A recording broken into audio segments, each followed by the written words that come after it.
అదో మొక్క చూసారా ఎలా పడుతున్నాను, ఇలా తాగుతుంది. ఇలాగే చూసారా టక్మని వస్తుంది. అది చూసారా మొత్తం కదులుతుంది చూడండి, వదలదు, మొత్తం కదులుతుంది. అది ఇక్కడ కూడా అంతే, ఇవి చూడండి మొత్తం కదులుతుంది.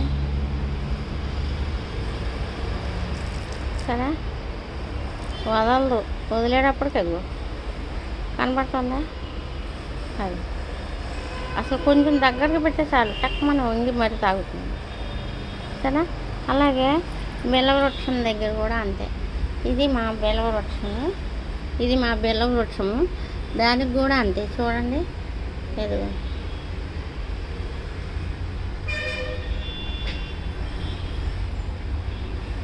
చూడండి, అది సరే అట్లా లైట్గా కదులుతాయి. సరే లైట్గా కదులుతాయి. బెల్లం వృక్షం మంచిగా తాగుతుంటే అట్లా లైట్గా కదులుతాయి. ఇక మళ్ళీ చూపిస్తా చూడండి. అది సరే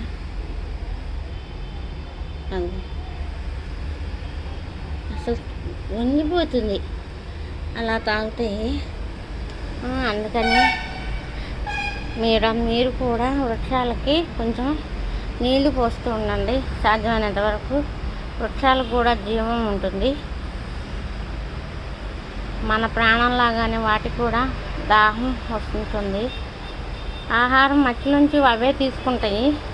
కాకపోతే మీరు వృక్షాలని సంరక్షించండి, అది మనకి మంచిది, ఆరోగ్యానికి, వాతావరణానికి కూడా చాలా మంచిది. సరే ఇలా తాగుతుంటే మొక్క చూసారు ఎలా కదులుతుందో. ఇలా తాగుతుంటే అన్ని మొక్కలు కొంచెం లైట్గా ఊగుతాయి. చూసారా ఇక చూడండి ఎలా ఊగుతాయో, లైట్గా ఊగుతాయి. అది వస్తారా చూడండి,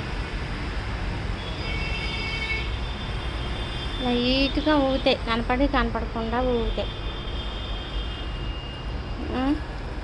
ఇగోనండి ఇదేమో మా తులసి మొక్క, ఇదేమో మా బిల్వదళం, ఇది మా తులసి మొక్క చాలా పెద్దదైపోయింది.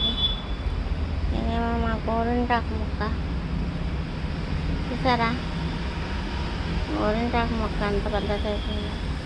ఉంటాను, బాయ్.